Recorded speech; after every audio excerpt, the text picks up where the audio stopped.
साथियों नमस्कार।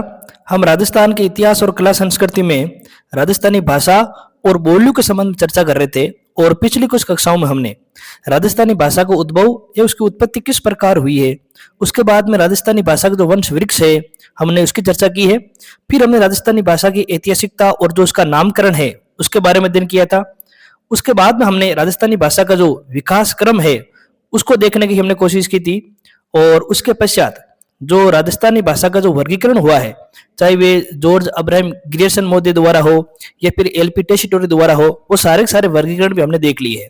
अब आज की इस कक्षा में हम राजस्थानी भाषा की प्रमुख बोलियां और उनके क्षेत्रों के बारे में चर्चा करेंगे।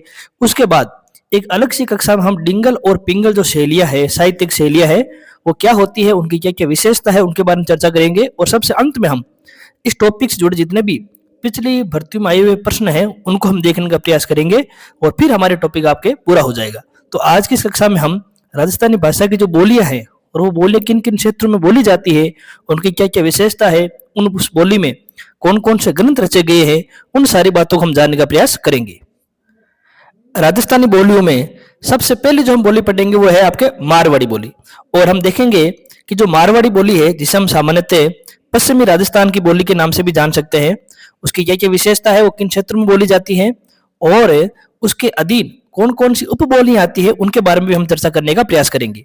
अगर हम यहाँ देखेंगे कि जो मारवाड़ी बोली है वो राजस्थान के किस भूभाग में बोली जाती है, तो पहले हम यहाँ पर इस स्लाइड को देख लेते हैं, फिर आगे हम मानचित्र के माध्यम से भी ये जानने का प्रयास करेंगे कि ये बोली किन किन भूभाग में बोली जाती है। जैसे आपकी शेखावटी, बीकानेर, फड़ौदी, जैसलमेर, बाड़मेर, बालोतरा, जालोर, सिरोही, पाली, जोधपुर, नागौर और मेवाड़, यानी हम कह सकते हैं मुख्य रूप से जो पश्चिमी राजस्थान वाला भूभाग है उसमें आपकी ये मारवाड़ी बोली बोली जाती है। और इन भूभागों में मारवाड़ी के साथ इस मारवाड़ी की कई उपबोलियां भी है और वो उपबोलियां कौन कौन सी है वो भी आपके इन भागों में बोली जाती है, उसको भी हम अगली स्लाइड में देखने का प्रयास करेंगे। लेकिन जो विशुद्ध मारवाड़ी विद्यार्थियों कई बार परीक्षा में प्रश्न पूछते हैं कि मारवाड़ी बोली का जो शुद्धतम रूप है वो किस क्षेत्र में बोला जाता है, तो आप सभी इस बात से मेरे हिसाब से परिचित होंगे। जो जोधपुर का क्षेत्र है उस क्षेत्र में हमें शुद्ध मारवाड़ी बोली जाने वाली भाषा दिखाई देती है। अब हम ये जो मारवाड़ी बोली जिस भूभाग में बोली जाती है उसको हम मानचित्र के माध्यम से देखने का प्रयास करते हैं। जैसा कि इस मानचित्र में देखिए, मैंने यहाँ बताने की कोशिश भी की है कि पश्चिमी राजस्थानी, जिसे हम सामान्यतः मारवाड़ी बोली के नाम से जानते हैं।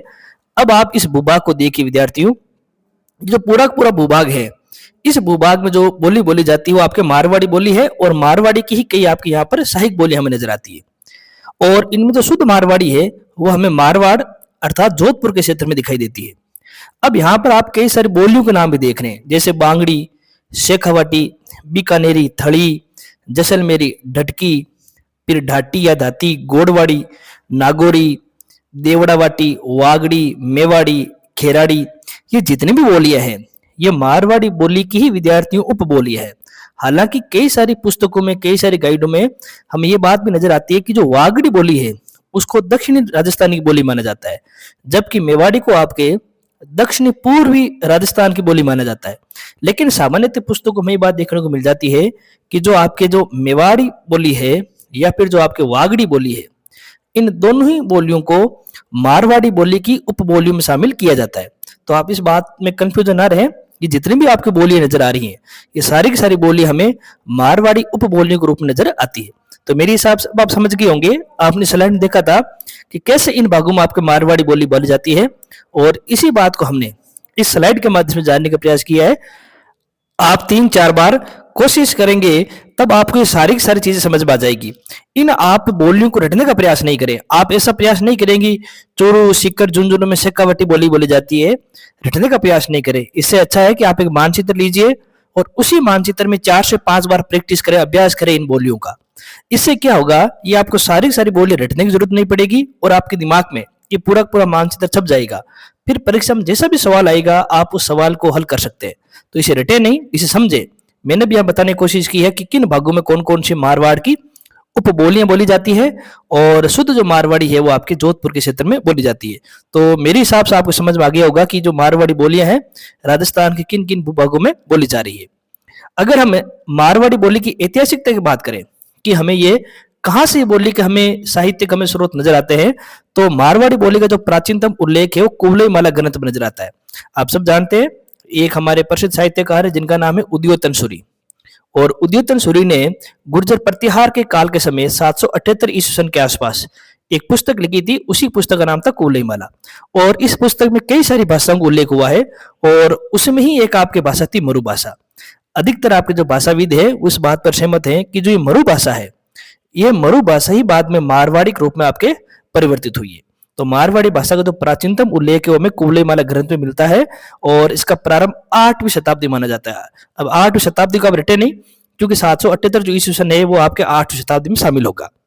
मारवाड़ी भाषा का वैज्ञानिक अध्ययन करने का श्रेय मनोहर स्वरूप मात्र को दिया जाता है। आप इस बात का भी ध्यान रखेंगे। एक सवाल आप अलग पढ़ते हो कि राजस्थानी भाषाओं का वैज्ञानिक अध्ययन करने वाले जो आपके जॉर्ज अब्राहम ग्रियर्सन महोदय है वो अलग है। यहाँ पर हम मारवाड़ी बोली के बारे में बात कर रहे हैं और उनका वैज्ञानिक अध्ययन करने का श्रेय आपके मनोहर स्वरूप आपके मातृ जी को दिया जाता है। तो इस बात का भी थोड़ा सा ध्यान रखेंगे। मारवाड़ी बोली की अगर हम विशेषताओं की बात करेंगे, ऐसे प्रश्न सामान्यतः आपके आरएस मेन जैसे आपके प्रश्न पत्रों में आ जाते हैं कि मारवाड़ी बोली की कोई 3 विशेषता बताइए। तो उस समय हमें इस बोली की कुछ 3-4 विशेषताएं याद रहेगी तो हम अच्छी तरीके से उसको लिख पाएंगे। जैसे पहली विशेषता है कि ये पश्चिमी राजस्थान की प्रधान बोली है। जो राजस्थान वाला एरिया है जिसको अभी हमने मानचित्र में देखा था कि जो ये पश्चिमी राजस्थान है, इस पश्चिमी राजस्थान की आपके प्रधान बोली है जिसमें ये बोली मुख्यतः आपके बोली जा रही है। राजस्थान की सबसे समृद्ध और महत्वपूर्ण बोली है। मारवाड़ी बोली को सबसे समृद्ध और सबसे महत्वपूर्ण बोली बोली जाती है, मानी गई है। और इस मारवाड़ी बोली की हमें सबसे अधिक उपबोलियां भी नजर आती है, इसलिए इसको एक समृद्ध बोली मान लिया गया है। और सबसे अधिक भूभागों में बोली जा रही है, इसलिए इसको एक महत्वपूर्ण बोली के रूप में भी जाना जाता है। मारवाड़ी बोली के अंदर जो भी साहित्य रचा गया है, उस साहित्य का जो स्वरूप है, उस साहित्य की जो शैली है, उसे हम डिंगल बोलते हैं। अब विद्यार्थियों, डिंगल और पिंगल क्या होता है उसको हम अलग से एक कक्षा में लेकर आएंगे, लेकिन यहाँ पर आप संक्षिप्त रूप से समझने का प्रयास करें। जैसे आपके 2 प्रकार की हमें राजस्थान की बोलियां नजर आती हैं, एक तो आपके पश्चिमी राजस्थानी और एक आपके पूर्वी राजस्थानी। पश्चिमी राजस्थानी जो मूल बोली है हम उसे बोलते हैं मारवाड़ी, और पूर्व राजस्थानी जो मूल बोली है उसे हम बोलते हैं ढूंढाड़ी। अब जो मारवाड़ी बोली के अंदर जो साहित्य रचा गया है, उसकी जो शैली होती है, साहित्य रचने की जो शैली होती है, उसको बोलते हैं डिंगल। इसी प्रकार से जो पूर्वी क्षेत्र में मुख्य रूप से जो बोली बोली जाती है ढूंढाड़ी, और ढूंढाड़ी बोली में जो साहित्य रचा गया है, उस साहित्य रचने की जो शैली है उसको बोलते हैं पिंगल। ये बात आप ध्यान रखेंगे। तो डिंगल और पिंगल कोई भाषा नहीं है, डिंगल और पिंगल साहित्यिक शैलियां है, साहित्य रचने की शैलियां है। डिंगल में जब कोई साहित्य रचा जाता है तो वो थोड़ा सा वीर रसात्मक होता है, और पिंगल में जब कोई साहित्य रचा जाता है वो श्रृंगार प्रधान होता है। ये भी आप इस बात को भी ध्यान रखेंगे। तो डिंगल और पिंगल भाषा ही नहीं होकर विद्यार्थियों साहित्यिक शैलियां हैं, जिनके बारे में हम अलग से कक्षा में और चर्चा करेंगे। अगली विशेषता अगर हम बात करेंगे तो जो ये मारवाड़ बोली है, ये उसको राजस्थानी बोलियों का पर्याय मान लिया गया है। इसका मतलब हो गया, चाहे आप राजस्थानी बोली नाम ले लीजिए, चाहे आप मारवाड़ी बोली ले लीजिए, दोनों एक दूसरे के पर्याय हो चुके हैं। और मारवाड़ी को ही राजस्थान में मानक भाषा के रूप में स्वीकार कर लिया गया है, क्योंकि जितनी भी बोलियां बोली जाती है वो कहीं ना कहीं मारवाड़ी बोली से प्रभावित है। इसीलिए सभी भाषाओं का जो मानक रूप है राजस्थान में, वो मारवाड़ी को मान लिया गया है। इस मारवाड़ी बोली में हमें कई सारे जो ग्रंथ रचे गए हैं उनकी जानकारी मिलती है, जैसे रजिया रसोरटा। अब जो आपकी कृपाराम खिड़िया है, कृपाराम खिड़िया ने रजिया रसोरटा जो आपके ग्रंथ रचा है, उस ग्रंथ की जो भाषा है या हम कह सकते हैं जो बोली है, वो आपके मारवाड़ी है। रजिया रसोरटा में नीति वचन आधारित कुछ छंद है, और उस छंद को रचने में इस मारवाड़ी बोली का आपको उपयोग किया गया है। इसी प्रकार पश्चिम राजस्थान में गायन शैली है मांड गायन शैली। और जो पृथ्वीराज राठौड़ की जो रचना है, जिन्हें हम पीतल नाम से जानते हैं, और उनकी जो रचना है वेली कृष्ण रुक्मणी, जिसमें भगवान श्री कृष्ण और रुक्मणी के जो आपके संबंध है उनके बारे में चर्चा की गई है, यह भी आपके मारवाड़ी भाषा में रचित है। इसके बाद में जो पश्चिमी राजस्थान जो प्रेम आख्यान है, जैसे मोमल है, ढोला मरवन है, या फिर आपके मीराबाई के पद हैं, या आपके जैन साहित्य है, ये सारे के सारे जो आपके मारवाड़ी बोलियों में रचित है। कई बार आपके वनडे एग्जाम में ऐसे प्रश्न पूछते हैं जिसमें वो आपके ऐसे प्रश्न दे देंगे कि मारवाड़ी बोली से संबंधित कौन सा कथन आपके गलत है, फिर वो 4 कथन दे देंगे। और वो चूंकि आजकल सेंटेंस बेस्ड क्वेश्चन ज्यादा आ रहे हैं, तो इनमें से कोई सेंटेंस आपको 3 वहां पर नजर आ जाएंगे। तो बोली को जब आप पढ़ते हो तो उसको पूर्ण रूप से पढ़े, ताकि सेंटेंस वाले जब प्रश्न आएंगे तो वो आपके वहां पर गलत नहीं हो। इसके बाद में अगर हम इनकी उपबोलियों की बात करें मारवाड़ी की, तो हमने एक स्लाइड में पहले से देख लिया है कि मारवाड़ी की खूब सारी उपबोलियां हैं, जिसमें हमें शेखावटी, बांगड़ी, बीकानेरी, जैसलमेरी, डटकी, नागौरी, गोडवाड़ी, देवड़ावाटी, मेवाड़ी, खेराड़ी, वागड़ी जैसी हमें बोलियां नजर आती है।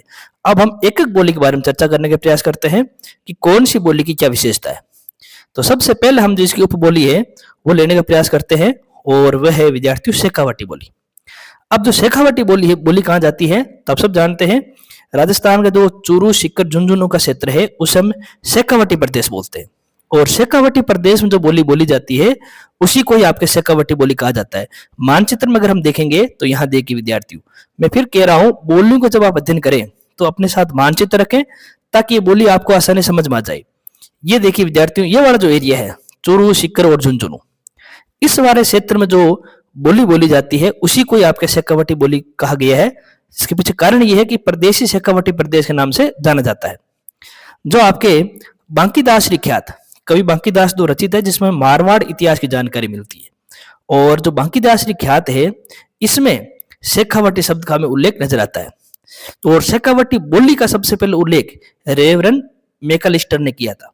तो एक तो देखिए विद्यार्थियों, यहाँ शेखावटी शब्द है और यहाँ पर शेखावटी बोली है। तो शेखावटी बोली का उल्लेख करने में हम श्रेय दे रहे हैं वो आपके रेवरन मैकलिस्टर को दे रहे हैं। और जो बांकीदास ख्यात है, जो कवि बांकीदास ने लिखी, जिसमें मारवाड़ राज्य का इतिहास है, उसमें भी हमें शेखावाटी शब्द नजर आता है। और जो हमने यहाँ रेवरेंट के संदर्भ पढ़ा था वहां पर हमें नजर आ रहा है कि उन्होंने शेखावटी बोली शब्द का आपके उपयोग किया है। तो इन बातों को ध्यान रखेंगे, वनडे एग्जाम में कई बार ऐसी बातें आपकी पूछ ली जाती है। शेखावटी बोली का वैज्ञानिक अध्ययन करने का श्रेय श्रीमान कैलाश चंद्र अग्रवाल को दिया जाता है। इस बात को थोड़ा सा आप ध्यान रखें। अगली अगर हम बोली देखें, मारवाड़ की उपबोली है वो है गोडवाड़ी बोली। और गोडवाड़ी बोली कहाँ बोली जाती है? जो पाली और जालोर का क्षेत्र है जिसे हम गोडवाड़ बोलते हैं, यहाँ पर ये बोली जाती है। अगर हम मानचित्र में देखेंगे विद्यार्थियों तो थोड़ा सा पुराना मानचित्र है, लेकिन हम इसमें भी समझ सकते हैं इस बात को कि जो आपकी ये जालोर वाला क्षेत्र और जो पाली वाला क्षेत्र है इसको हम सामान्यतः गोडवाड़ प्रदेश बोलते हैं। और इस गोडवाड़ प्रदेश में जो बोली जाती है इसी को बोला जाता है आपके गोडवाड़ी। तो इस बात का आप ध्यान रखेंगे। मानचित्र में कोई बात आप देखेंगे तो आसानी से आप इस बात को समझ जाएंगे। हमने पीछे मानचित्र भी भरा है और उसमें भी हम देख लेते हैं एक बार कि अगर कहाँ है। तो यहाँ पर आप देखिए विद्यार्थियों, जो ये वाला एरिया है इसमें आपकी गोडवाड़ी बोली जाती है। तो इसमें मुख्यतः जालोर और पाली वाला क्षेत्र आपके आता है। अगर हम आगे बात करेंगे तो गोडवाड़ी जो बोली है इसी बोली के अंदर बिशलदेव रासो रचित है। अभी जो बिशलदेव रासो विद्यार्थियों, आप सबको पता है ये आपके नरपति नाले ने रचना की थी इसकी, और इसकी जो बोली है यह भाषा है वो गोडवाड़ी बोली है। इस बिशलदेव रासो में हमें चौहान वंश के शासक हुए थे विग्रह चतुर्थ, जिन्हें हम सामान्यतः बिशलदेव के नाम से जानते हैं। इनका विवाह मालवा के शासक थे भोज, उनकी पुत्री थी जिनका नाम था राजमती से हुआ था। तो राजमती से प्रेम प्रसंग और उनके विवाह के संबंध में जो आपके श्रृंगार प्रधान काव्य के रूप में जानकारी मिलती है वह ग्रंथ है विद्यार्थियों बिशलदेव रासो, जिसकी रचना आपके नरपति नल ने की थी। और ये गोडवाड़ी बोली में आपकी इसकी रचना की गई है। गोडवाड़ी बोली के हमें फिर कुछ और बोली नजर आती है। देखो विद्यार्थियों, इसको कैसे याद रखेंगे। सबसे पहले आपकी ये मारवाड़ी बोली, मारवाड़ी बोली की ही एक उपबोली है विद्यार्थियों आपकी गोडवाड़ी। और फिर गोडवाड़ी की भी 4 उपबोलियां है, जिसमें बालवी, खुणी, सिरोही और मडाहड़ी जैसी बोलियां हमें नजर आती है। मारवाड़ी की अगली जो उपबोली हमें देखने को नजर आती है वो है देवड़ावाटी। विद्यार्थियों, जो सिरोही का क्षेत्र है, जो ये सिरोही वाला भाग है, इस सिरोही वाले क्षेत्र में जो बोली बोली गई है उसे हम देवड़ावाटी के नाम से जानते हैं। और ये भी मारवाड़ी की एक उपबोली है। इस बोली के संदर्भ में आपको एक बात ध्यान रखना है कि इस पर हमें गुजराती बोली का प्रभाव नजर आता है। अब इस चीज को भी आप रटे नहीं, राजस्थान के इस वाले भाग में जिस राज्य की सीमा लगती है वह राज्य आपके गुजरात है। तो ये सामान्य सी बात है, अगर सिरोही से गुजरात का क्षेत्र लग रहा है तो सिरोही में बोली जाने वाली बोली पर गुजरात में बोली जाने वाली बोली का प्रभाव हमें नजर आएगा। तो सिरोही बोली पर हमें गुजराती बोली का प्रभाव नजर आ जाता है। और अगली जो बोली है आपके मारवाड़ की उपबोलियों में वो है आपके मेवाड़ी बोली। और ये मेवाड़ प्रदेश में बोली गई है। सामान्यतः जो उदयपुर वाला भाग है, राजसमंद वाला भाग है, चित्तौड़ वाला भाग है या भीलवाड़ा वाला कुछ भाग है, आधुनिक सलूम्बर वाला कुछ भाग है, यहाँ पर ये प्राचीन काल में मेवाड़ के रूप में विख्यात था। और इस वाले भाग में जो बोली बोली गई है उसे हम मेवाड़ी बोली के नाम से जानते हैं।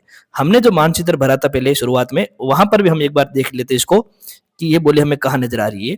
आप यहाँ देखिए विद्यार्थियों, सिरोही वाला भाग यहाँ पर देवड़ावाटी है और जो ये वाला भाग है यहाँ पर आपके मेवाड़ी बोली बोली जाती है। तो मानचित्र में देखने से चीजें हमें आसानी से और सरल तरीके से समझ में आ जाती है।